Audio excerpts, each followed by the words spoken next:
हम दूसरा क्लास पढ़ेंगे। गिर गया तो क्या हुआ, गिरना वही जो चलता है, बस इतना सा करना है कि उठकर फिर से चलना है। क्या दिया है? भाषा।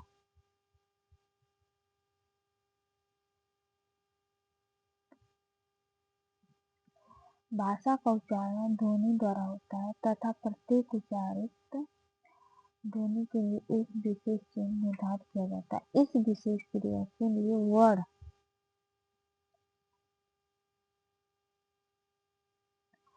वर्ड कहते हैं। वर्ड की भाषा सबसे छोटी इकाई, वर्ड की भाषा सबसे छोटी इकाई होती है।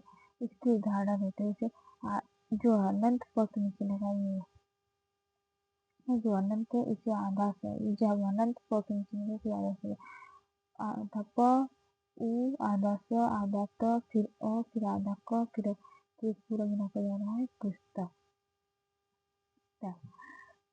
इसे छोटा नहीं किया जा सकता है, ये इम्पोर्टेंट है।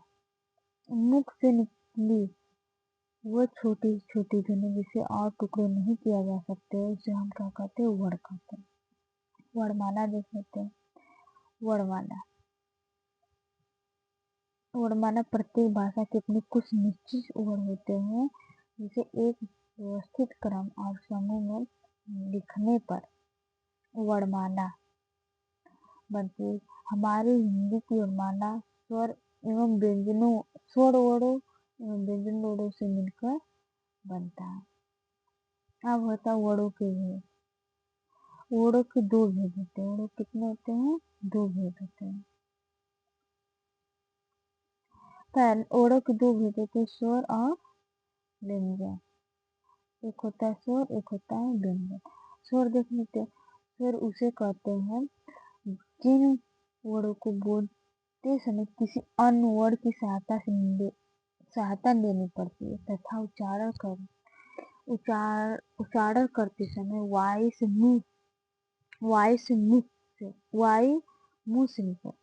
मुंह से बिना रुके बाहर आती है, उन्हें स्वर कहते हैं। हिंदी वर्णमाला में 11 स्वर होते हैं। हिंदी वर्णमाला में 11 स्वर होते हैं। अ से लेके अ तक ये 11 स्वर होते हैं। अ आ इ सी ई आई ओ अ, ये 11 स्वर होते हैं। स्वर के भेद। स्वर के मुख्य 3 भेद होते हैं, हर्ष स्वर, दीर्घ स्वर, लुप्त स्वर। हर्ष स्वर होता है, हर्ष स्वर उसे कहते हैं जिन स्वरों को उच्चारण करने में बहुत कम समय लगता है उसे हर्ष स्वर कहते हैं। जैसे या मूल स्वर कहते हैं, जैसे कि अ इ उ अ छोटा ऋ को हम क्या करते हैं? हर्ष स्वर कहते हैं। ये 4 होते हैं। कितने होते हैं? 4 होते हैं। दीर्घ स्वर। दीर्घ स्वर जिन स्वरों का उच्चारण करने में हर स्वर की लगभग दुगना समय लग जाता है, अधिक समय लगे, उन्हें हम दीर्घ स्वर कहते हैं। जैसे इसकी 7 संख्या होती है। कितनी संख्या होती है? 7 आ इ ए आई ओ अ, ये कितने होते हैं? 7 होते हैं। लुप्त स्वर उसे कहते हैं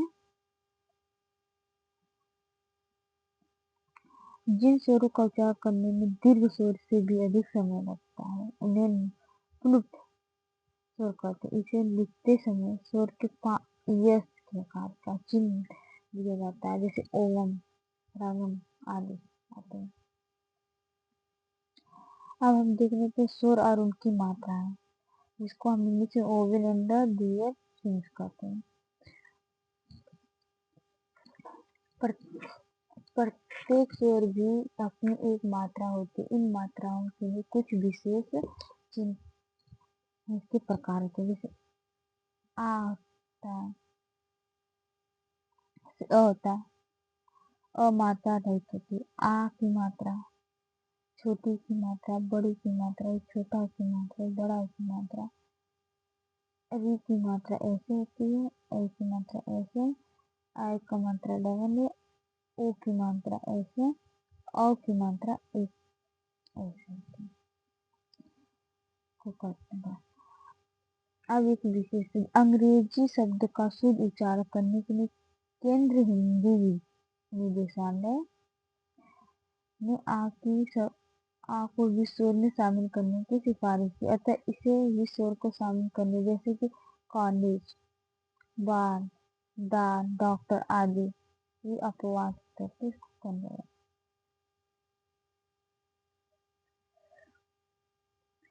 अब हम लोग देख लेते हैं अयोग्य वाहक। यहाँ पर था अयोग्य वाहक, ये हमारा क्या है अयोग्य वाहक। अयोग्य वाहक देख लेते हैं। अयोग्य वाहक अयोग्य हट और हिंदी और माना में तीन वर्ड होते अंग, चंद्रबिन ऐसे भी है जो न तो स्वर है और न ही व्यंजन। इन्हें हम अयोग्य वाहक कहते हैं। वर्ड के प्रकार होते जैसे हम पहला अनुस्वार, दूसरा अनुनासिक, तीसरा विसर्ग।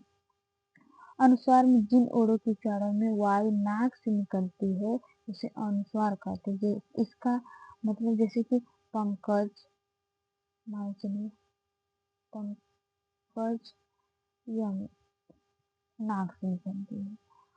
अंगद, चंचल आदि। अनुनासिक उसे कहते हैं जिन वर्णों के उच्चारण में नाक वायु नाक एवं मुंह दोनों से निकलते हैं, उन्हें अनुनासिक कहते हैं। जैसे में चाँद हो गया,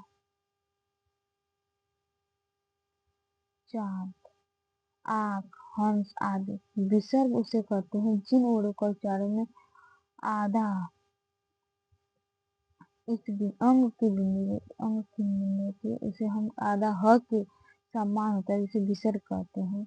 इसका चिन्ह ये है। ऐसे पुनः,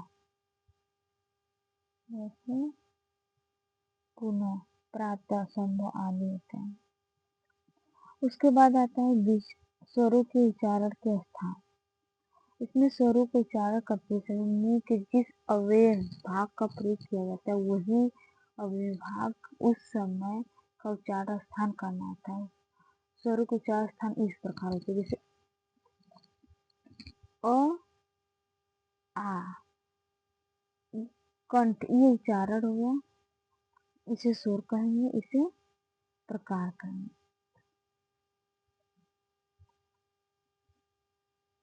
जैसे हमारा कंठ, कंठ से हम अ आ बोले, इसे कंठस्थ बोलते हैं।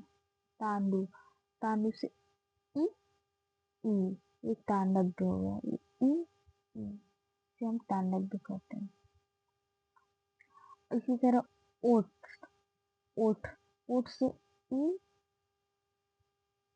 ई ई ई, इसे ओट्स कहते हैं। मूर्धा, मूर्धा से री से मूर्धन्य कहते हैं। कंठ और तालु से दोनों से बोलते हैं। ए को कंठ तालव्य से कहते हैं, कंठ तालव्य कहते हैं।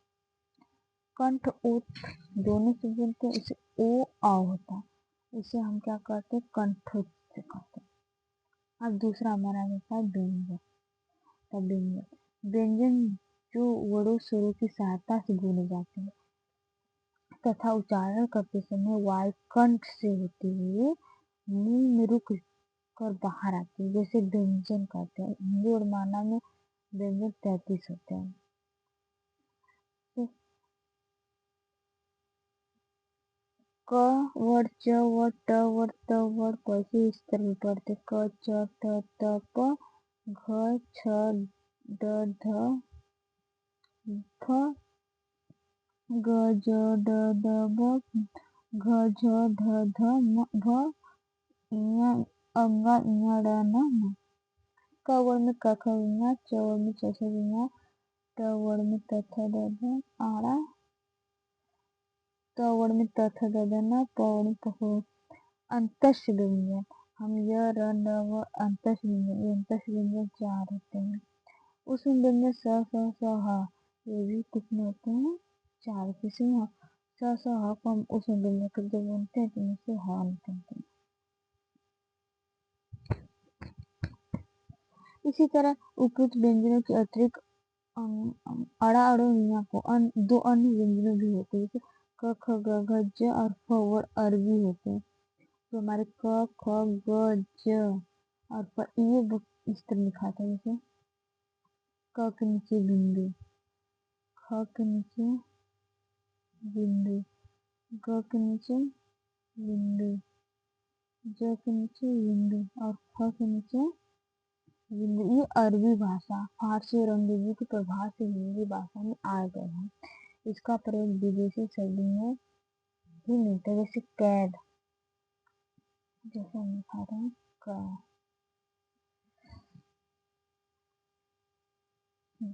उनको लिखना है जैसे में कैद के कैद हो गया। तेज, ये सब काफी, तेज तथा काफी आदि इसका प्रयोग किया जाता है। अब देख लेते हैं व्यंजन के भेद। व्यंजन के दो भेद होते हैं, उच्चारण, उच्चारण के आधार पर और परस्पर मेल के आधार पर। उच्चारण के आधार पर हम देख लेते हैं, उच्चारण के आधार पर व्यंजन तीन भेद होते हैं, जैसे स्पर्श व्यंजन, अंतस्थ व्यंजन और उपमेय व्यंजन ना। स्पर्श व्यंजन उसे हम कहते हैं जिन व्यंजनों का उच्चारण करते समय वायु जो है मुंह से किसी न किसी भाग को स्पर्श करते हुए बाहर निकलती है, उसे स्पर्श व्यंजन कहते हैं। इसकी संख्या 25 होती है। कितनी होती है? 25 होती है। क वर्ड, जैसे क कंठ से, अब हम कंठ कंठ से क वर्ड बोलते, क ख ग घ ङ से कंठस्थ दिखाएंगे। तांडु से च छ ज झ ञ, ये तांडु से बोलते। मूर्धन्य त थ द ध आड़ा, ये मूर्ध से बोलते। दंत त थ द ध न, ये दंत। ओठ से प फ ब भ, ये ओठ से। ये व्यंजन होता है, उच्चारण ओर हो गया, तकार हो गया, ये 25 होते हैं।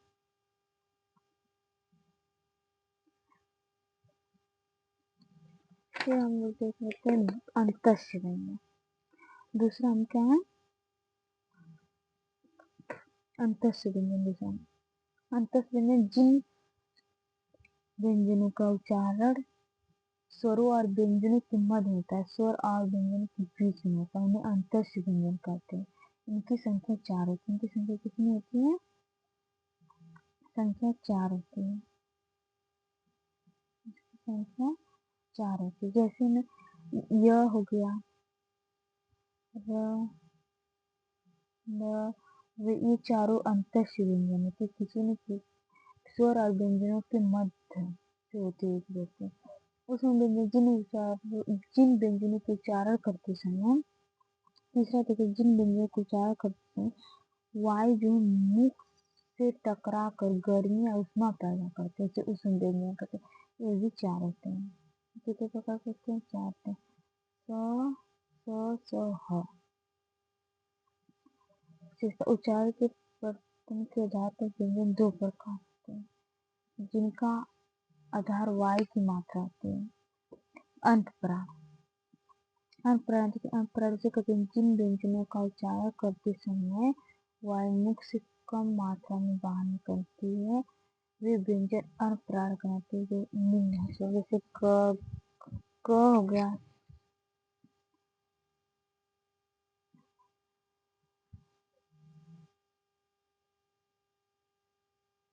क क ग द च ज ञ त ढ आड़ा, त द न प ब म य र न व, ये अनुप्राण होते हैं। प्रत्येक वर्ड का पहला अक्षर या प्रत्येक वर्ड का पहला अक्षर और पांचवें वर्ड का प्रत्येक वर्ड का पहला, तीसरा और पांचवा वर्ड अनुप्राण होता है। जैसे पहला अक्षर इसमें का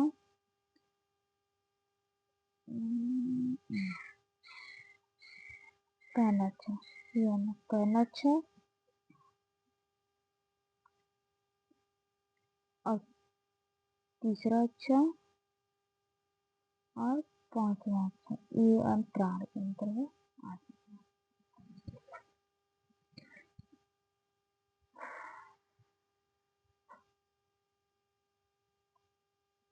महाप्राण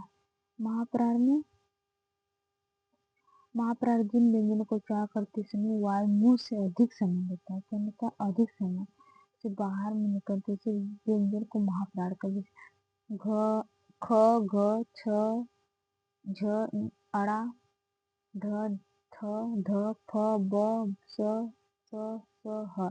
ये प्रत्येक का दूसरा और चौथा अक्षर होता है। किस तरह का दूसरा प्रत्येक का दूसरा और चौथा और महाप्राण होता है। दिखा दे रहे हैं इसको।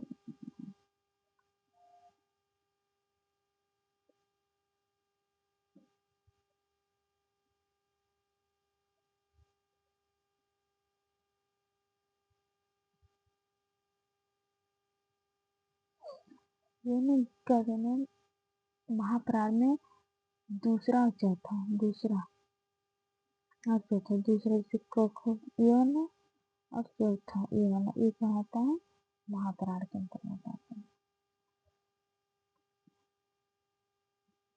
अब हमारा परस्पर मेल के आधार पर खाना परस्पर मेल के आधार पर व्यंजनों के दो भेद होते हैं, एक संयुक्त व्यंजन एक द्वितीय व्यंजन। संयुक्त व्यंजन उन्हें कहते हैं जो भिन्न भिन्न व्यंजनों के मेल से बनते हैं। दो व्यंजनों से जो मिलकर बनता है उसे हम संयुक्त व्यंजन, जैसे आधा क और फिर खरवासा से छ बन गया, जैसे क्षमता छतरी। आधा त पूरा रह से त्रिशूल बन गया। आधा ज ञ से ज्ञान बन गया। आधा श और र से श्रम बन गया।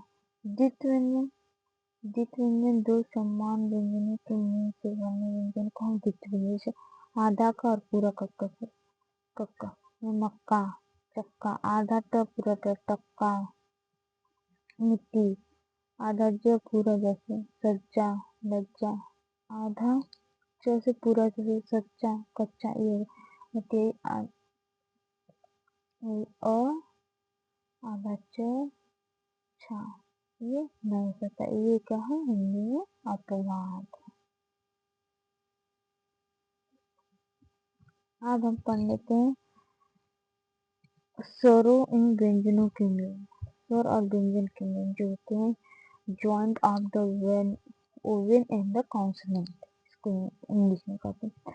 और स्वर के अतिरिक्त दूसरे स्वरों के साथ व्यंजनों का मेल होने पर स्वर अपने मूल रूप में नहीं लिखे जाते बल्कि इनकी मात्रा का प्रयोग किया जाता है। स्वर और व्यंजन के मेल का तान कर इसे हम ये स्वर हो गया। मात्रा शब्द मात्रा का प्रयोग अ मात्रा रहते हैं, मात्रा नहीं से न मन हो गया। इसमें आधा न अ आधा म अ आधा प्लस आधा न फिर अति नमक का आ का इसे देख लेते हैं ई का सब देखें ऊ का छोटा सुर आधा स प्लस छोटा ऊ प्लस आधा र प्लस सुर हो गया। मूल का आधा म प्लस बड़ा ऊ प्लस आधा न प्लस अ मूल हो गया। थैंक